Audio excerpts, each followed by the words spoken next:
Here is part 2 of our Foundations of Godly Parenting series, 10 Keys to Successful Parenting with Bruce and Robin Williams. Please excuse us as we accidentally started the recording a little late. Point number 1, walk in the Spirit. Ephesians 5:22 and 23. Which of the 9 do you need to have in order to be successful parents? Let's read it together. With the fruit of the Spirit is love, joy, peace, patience, kindness, goodness, faithfulness, gentleness, and self-control. Now, as you think about those 9, which of the 9 do you think you need to have in order to be a great parent? Obviously, we can't interact right now, but if you're thinking like me, you're thinking, I need all 9 of them to be the kind of parent that God wants me to be. And that really is true.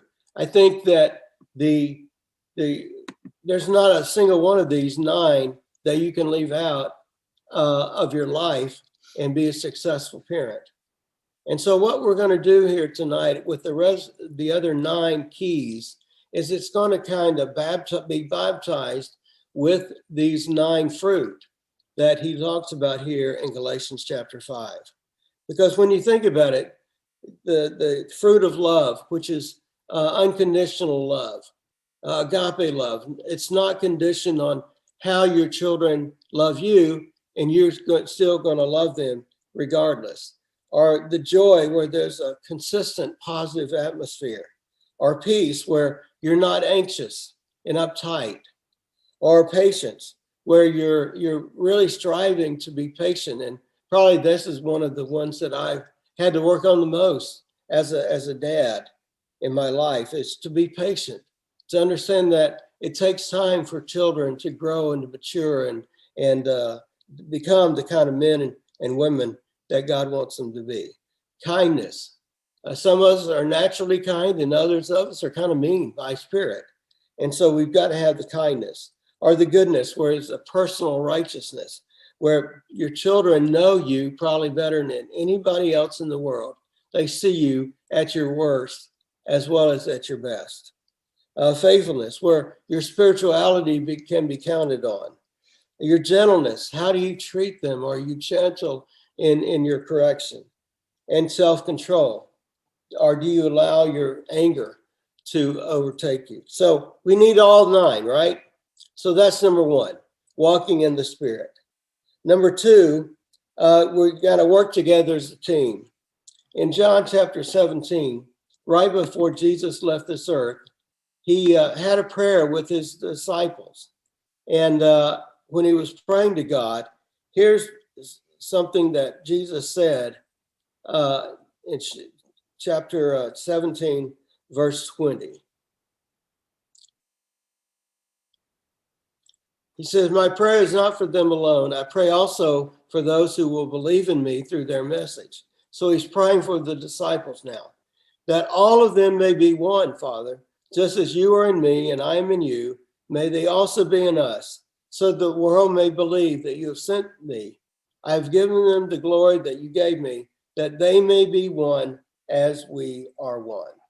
And so Jesus's prayer is that we all are as united as Jesus and God were.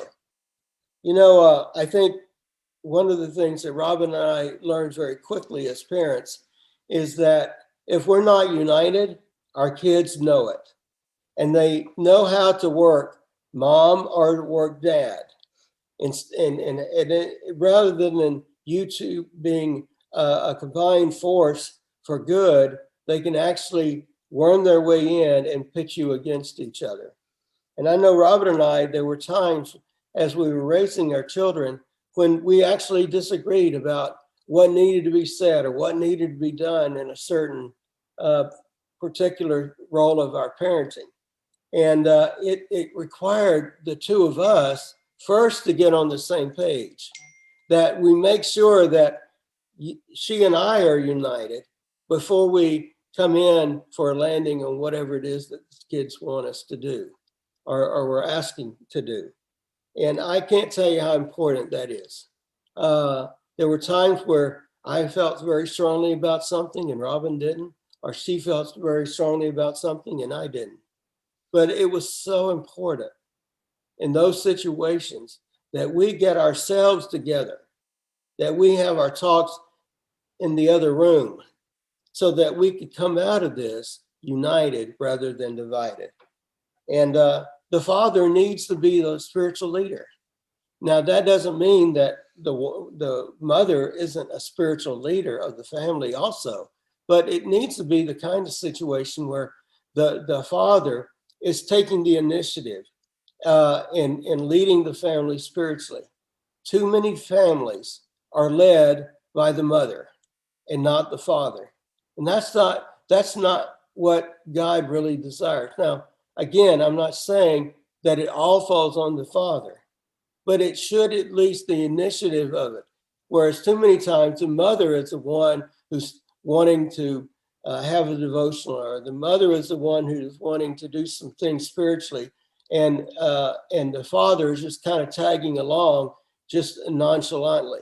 That doesn't spell a victory for a family. They've got to see the father caring about spiritual things. And then the mother, of course, is the support as well as an additional leader spiritually. Okay, so number 2 or 3, sorry, is resolve all conflicts. And I just want to say the fruits of the Spirit are an easy way for me to remember what I need to teach my kids. Those things, and some of those are going to be part of each of these points to see where we can use, because we have the fruit of the Spirit, we can use the Spirit helping us in these areas to be able to help our children have them. Now, of course, our kids aren't disciples and they don't have the power of the Spirit in them to carry out these qualities, but we can train them and help them to want them and realize that it really is God that enables us as people to have the fruit of the Spirit and to have the characteristics that are really most important in life, which I think all of these are. So number 3 is resolve all conflicts. In Matthew 5:23, it says, therefore, if you are offering your gift at the altar and there remember that your brother or sister has something against you, leave your gift there in front of the altar. First, go and be reconciled to them. Then come and offer your gift. In verse 25, settle matters quickly. This is really an important key if you want peace in your house. You know, do you want peace in the home? We have it from God.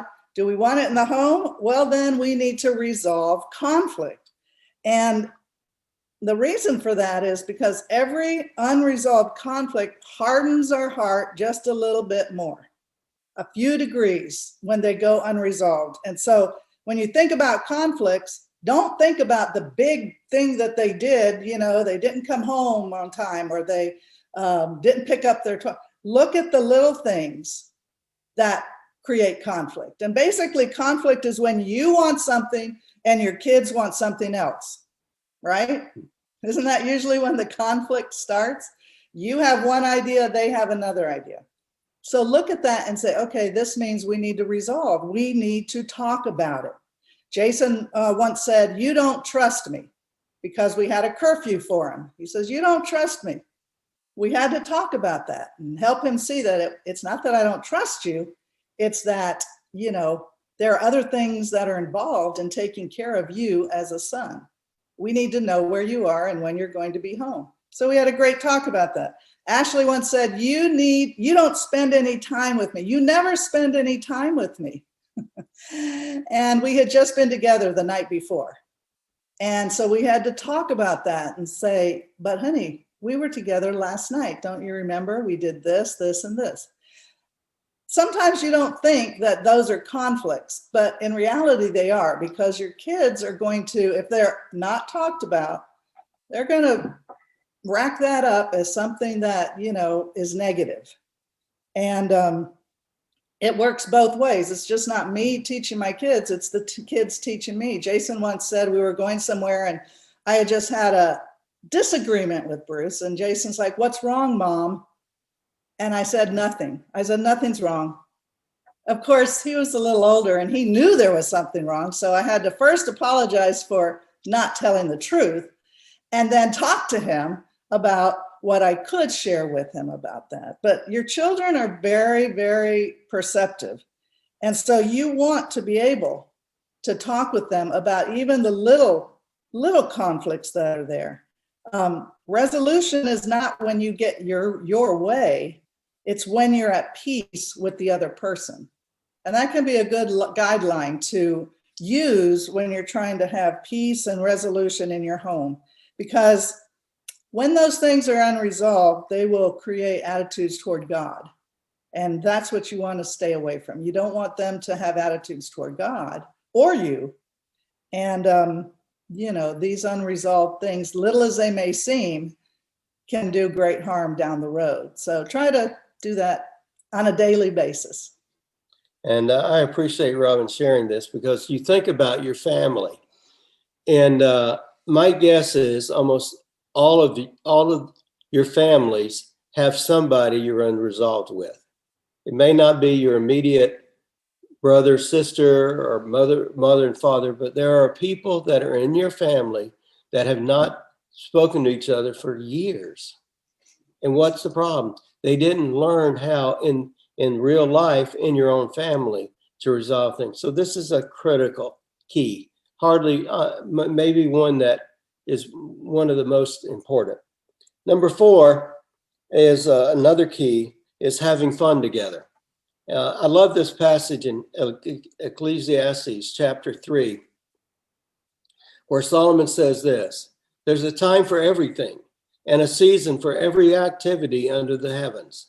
A time to be born and a time to die, a time to plant and a time to uproot, a time to kill and a time to heal, a time to tear down and a time to build, a time to weep and a time to laugh, a time to mourn and a time to dance." I personally have taken it upon myself over the years to make sure that our family is having fun. Now, usually the dad is, generally speaking, kind of the one that's, the enforcer, so to speak. He's the one that, is the strongest in the relationship in the family.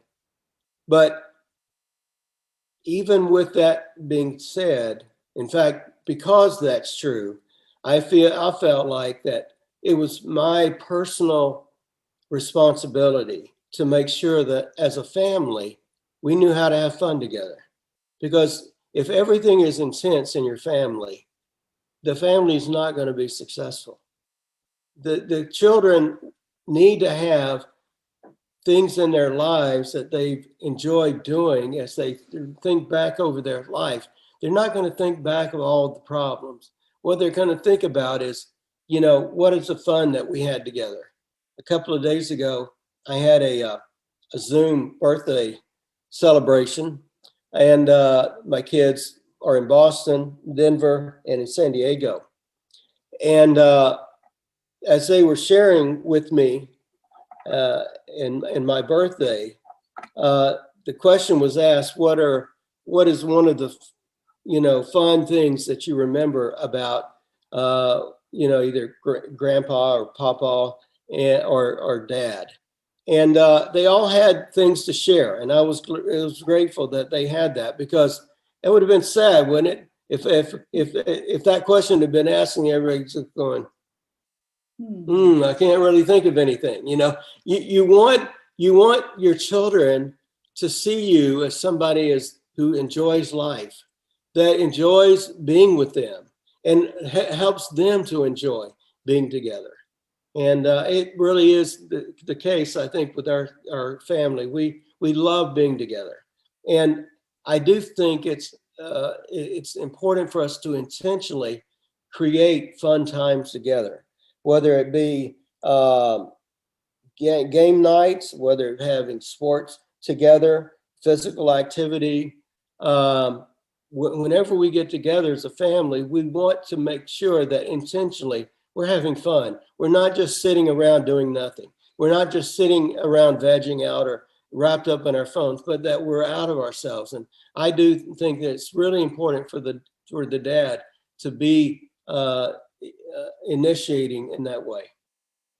Yeah, and it was really encouraging. From the oldest to the youngest, at least the youngest that could speak, they all remembered fun times that Bruce had planned. The most recent was our Lake Powell trip, and the others were in Big Bear, when we went to Big Bear and did tubing and things like that they all had those memories, and that creates the joy, which is the fruit of the Spirit. Number 5, one of the keys, the next key, is to draw out the heart. In Proverbs 20, verse 5, it says, the purposes of a person's heart are deep waters, but one who has insight draws them out. And I'm sure you've realized this with all your children, that each child is different. Each child responds differently. Each child communicates differently. And they all have different things in their hearts that need to be drawn out. We say we need to have heart-to-heart conversations, but probably in reality, we don't have as many as we need to, because it takes time to draw out the heart. He says here, the person with wisdom is able to do that, which to me says I need to rely on God a lot. Before I have a heart-to-heart with my child, if there's something that I need to know, I need to pray to God first and say, Lord, please give me the words that are going to reach his or her heart. And I know with the times that I've tried to do that, things go a lot better. When I just kind of start spouting things off or talking about things without thinking, it doesn't always go so well. It doesn't go the way I want it to go. There was a time when Ashley came home, I could tell something was wrong. She went straight to her room and seemed very upset. So I went up, I followed her, knocked on the door. I said, honey, are you okay? She goes, no. I said, well, do you want to talk? What's wrong? She goes, no, I don't want to talk. I said, okay. I said, well, I just want you to know, when you're ready, I'm here if you want to talk. And probably within 10 minutes, she came downstairs and said, hey, Mom, I need to talk. So, just things like that. If a child doesn't want to talk right away, that's okay. They've got to get their heart ready. They've got to be ready to do that too, so that you can draw out the right things that are in their heart. But with this one, I know for me, it helps me to grow in my gentleness, to rely on God's Spirit for gentleness in these areas, because our kids can upset us pretty quickly and pretty easily. And so in remembering the fruit of the Spirit of gentleness, it helps me to be able to think about the things that would best be able to draw out what's really in their heart and get down to the heart of the matter with them. Yeah. Number 6, help them to build great friendships in the church. There are 2 passages I want us to look at. The first one is in Proverbs chapter 13, verse 20, where Solomon says this: walk with the wise and become wise, for a companion of fools suffer harm. He says, who we walk with will determine what we're going to be. He says, you walk with the wise, you're going to be wise. You walk with the fools, you're going to be a fool. Who we hang around with does matter. It matters a lot. And if we don't pay attention and make sure that our children are developing great friendships with the kind of people that have the same values. In 1 Corinthians chapter 15, verse 33, Paul says, do not be misled. Bad company corrupts good character. Bad company corrupts good character. I think I know in our family, we had to really make sure we moved a lot, especially with Brooke and Jason. We moved every couple of years, and they had to start over with developing friendships. And it wasn't always easy, but it was something that Robin and I felt very keenly was very important. And that is that we make sure that we do everything we can to facilitate them building great friendships with other kids their own age in the church. And so we would facilitate outings together, maybe with another family. And we'd either have a family night together, or we'd have something that we would do with another family on family night. We would even go on vacation sometimes together with other families. And there's so much joy and benefit when your kids are hanging around other kids that really are being taught the same values as you are. And I can't emphasize this enough, because they're going to build friendships. Your kids are going to build friendships. Now, do you want it just to be a coincidence who they build friendships around? Or are you going to have intentionality to make sure that they're around the people that you want them to have, be influenced by, and that you want them to influence? Facilitate sleepovers, campouts, all kinds of things that we can do with other families in the church. I can't emphasize this enough. This is so important. And we think back over each of our kids, with Brooke, with Jason, and Ashley. It all required us making sure that it was happening, not just kind of leaving it up to them to set something up. But we as parents would talk about it, and Robin would talk with the other moms, and hey, what do you think about so and so coming over, or let's doing something together. It really made a huge difference, and I think it especially made a difference in Ashley, because she was 10 years younger than Brooke. And so in a sense, after her 8th birthday, she had no other children in the house. And so we needed to create things for her to be with other kids, so that she didn't feel like, I'm by myself. And so let me encourage you to really make sure that you do that. Amen. Number 7, invest in your child's kingdom opportunities. This kind of goes along with the other one, but I think when you read Matthew 6:33, and he tells us, but seek first his kingdom and his righteousness, and all these things will be given to you as well. It's something that we need to help our children understand first and foremost as they're growing up, because it will produce a faithfulness in them.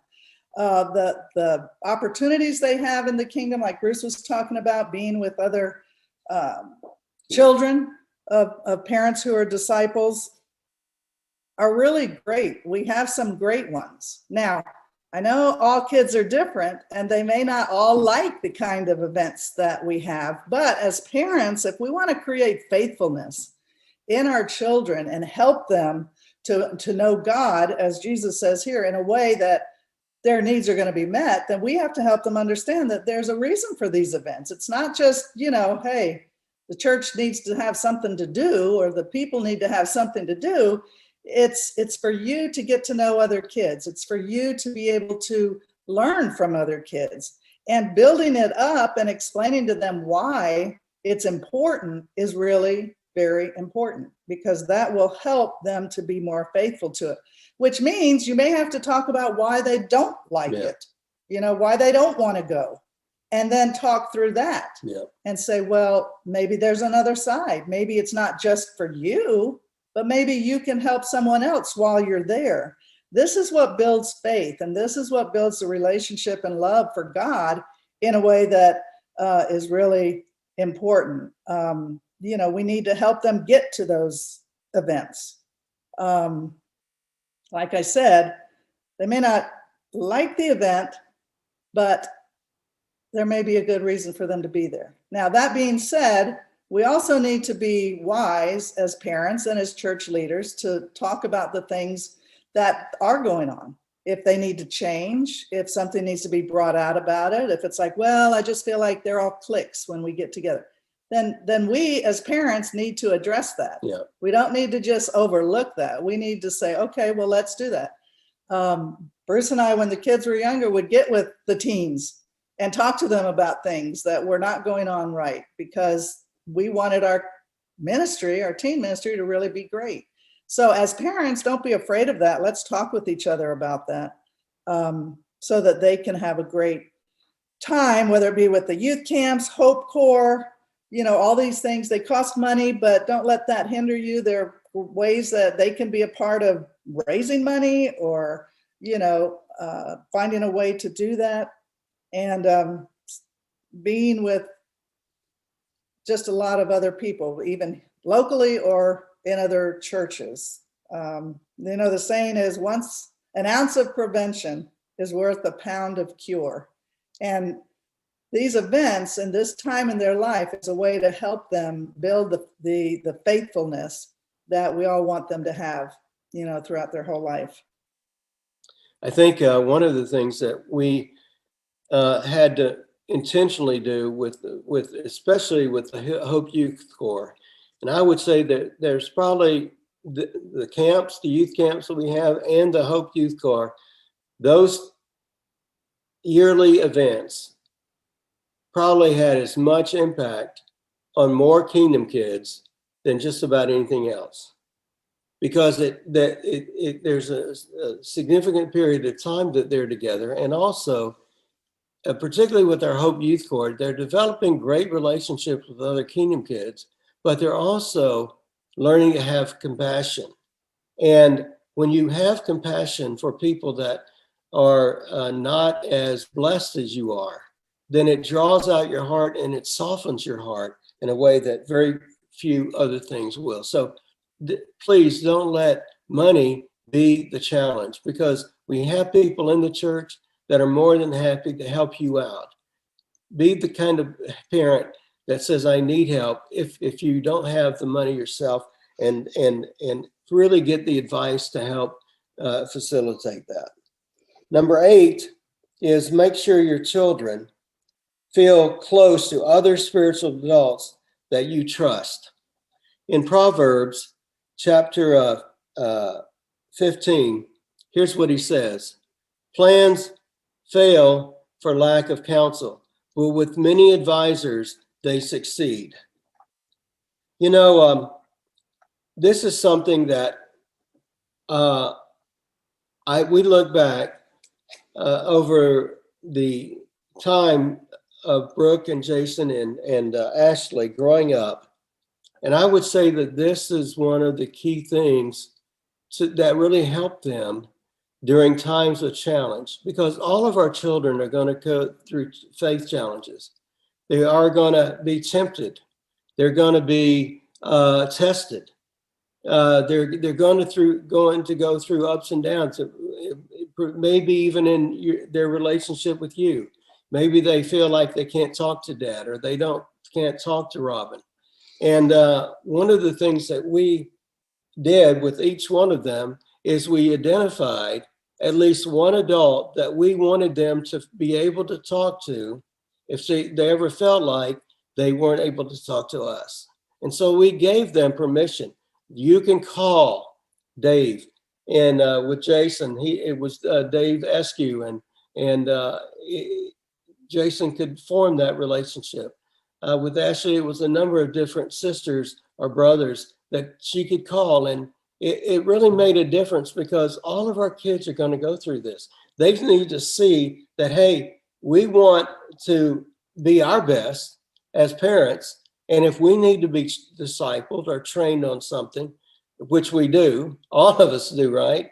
Then we want them to feel like they could be transparent and open with someone else that we had that kind of relationship with. And so Jason had Dave Eskew, he had Henry Kramer at one time, and it was, I'll never forget this one time when Jason was kind of slacking off in one of his classes as subjects, and he got a D on the midterm, and Henry, I happened to share it with Henry and Henry said, how about I have breakfast with Jason? And I thought, okay, that sounds great. the more the merrier. And so he and Jason had a talk, had a breakfast together, and Henry started drawing Jason out about his grades. And then Jason confessed that he had a D. And Henry said, Jason, do you know what a D stands for?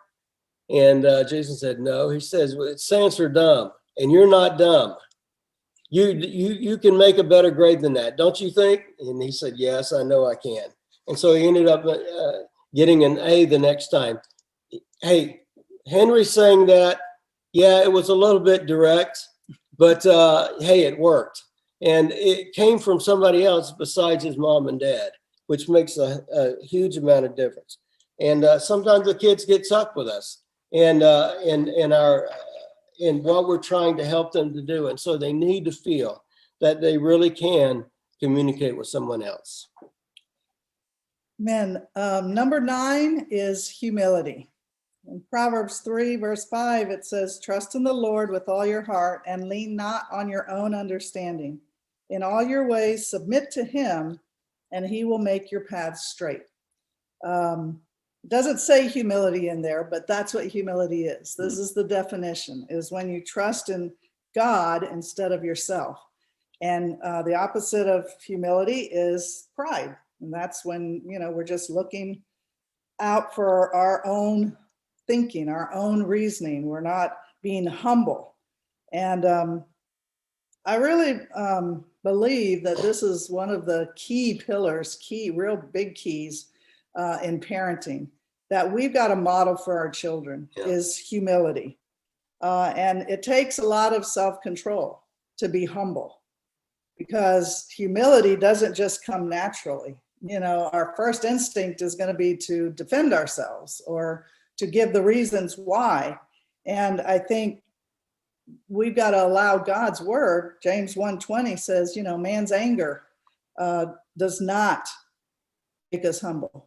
Man's anger is not in keeping with God's ways. And usually when we're not humble, we're mad at something. We're angry about it. And so we've got to take responsibility. We've got to step back to get humble, step back, take a breath, and think about being humble. Most of the time, I don't naturally just think, oh, we're in a deep conversation and it's really intense, so I need to be humble. But that's what I need to do. And I think as parents, we've got to model that for our children so that they know what true repentance looks like. We need to apologize to our husband, to our children, when there are things that we realize we've done that are not right. Bruce asked me one time when we were disagreeing about something, he said, why can't you just be humble? And of course, at the time, I was like, oh, wait a minute, what did you just say? But when he asked that question, it made me think about being humble. And it's really what changes our attitudes, our outlooks, our interpersonal relationships with each other, is when we can be humble. Now, many times I've turned that around and said, well, why can't you be humble? We go back and forth like that. But when we can really look at it from our own perspective, we're going to do more for our kids, to be able to repent when we're wrong. And that's what we try to do with our kids. If we're wrong, we will go and apologize to them and ask them to forgive us so that they see it. Yeah. And we've had to do that many times. We don't have time to share them all, so I'm going to stop with that. Yeah, I think the kids need to learn how to be humble from us and the way that we treat and interact with each other. And finally, number 10, lots of encouragement. In Ephesians chapter 4, verse 29, it says, do not let any unwholesome talk out of your mouths, but only what is helpful for building others up according to their needs, that it may benefit those who listen. That's a pretty challenging verse, isn't it? Don't let any unwholesome talk come out of your mouths. I'm sure all of us have disobeyed that verse at some time. But it needs to be something that's really a great conviction for all of us, is that we need to be much more positive, much more encouraging. I think for me personally, this was a really high calling for me because I could see immediately what the kids needed to work on and change. That wasn't a problem for me. What was a problem, and Robin helped me see that, is that they needed to hear encouragement from me, that I was proud of them, that I was proud of the way they handled the situation, or I was proud of them for going and cleaning up their room, or whatever it may have been, that they hear those words of encouragement. And I think one of the things that helped facilitate that a lot is that we made an effort to spend weekly time, individual time with each of our kids. A lot of times parents, I think, make a mistake of just kind of developing a relationship as a group with all their children, but not individually. And individual relationships can only be developed when they're individual. And so Jason and I had a special time that we would get together every week. And it wasn't like, okay, a 3 or 4 hour block. I don't think he would have enjoyed that. But where we had an hour or an hour and a half that we would be together. We either go to McDonald's and get an ice cream, or we'd go to some other place that he enjoyed. And it really made a difference in our relationship when it was just he and I. And the same thing with Ashley, and the same thing with Brooke, that they felt like they had not just this collective relationship with the family, but they really had that kind of identity and connection with each of us individually. And it was so important. And so I really want to encourage you to make time to be with your children. It doesn't have to be a long time. I guarantee you, even an hour can make a difference in your child's life. So those are the 10 things. What we would like for you to do that Marcel and I talked about was we want to break into our groups now. And I think Marcel is going to be the one that is going to make that happen in just a minute. But I'd like for you to talk about these 2 things. Number one, what are 2 keys that you've heard tonight that you feel like you've had the most difficulty demonstrating? So as you look over the 9 keys, are there a couple that stand out to you, go, wow, this is really going to be, I've had a big, definitely a challenging time demonstrating this. And then secondly, what 2 keys can you start immediately changing over the next 7 days? So we want you to not just think about what you've had a hard time demonstrating.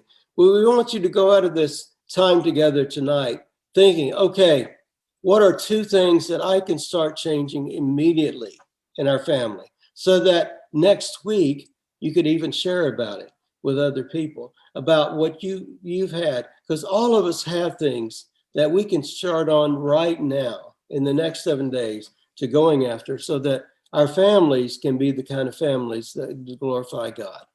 We appreciate just the time that we've had with you guys. Yeah. Love you guys.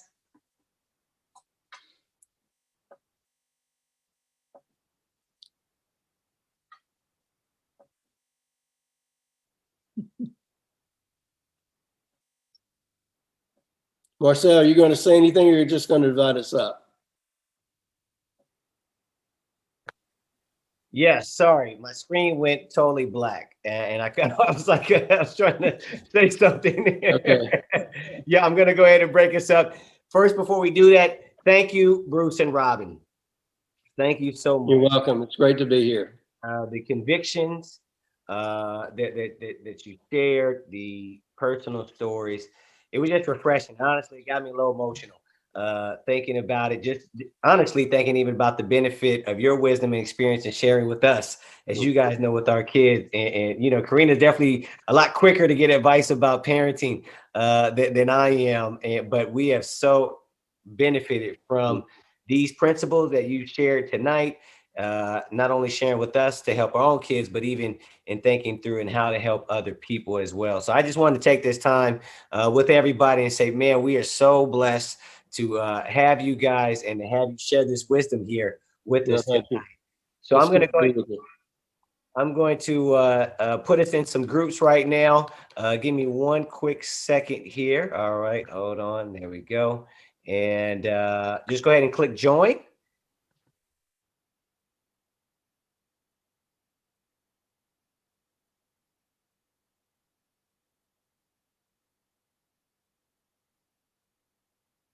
All right, let me actually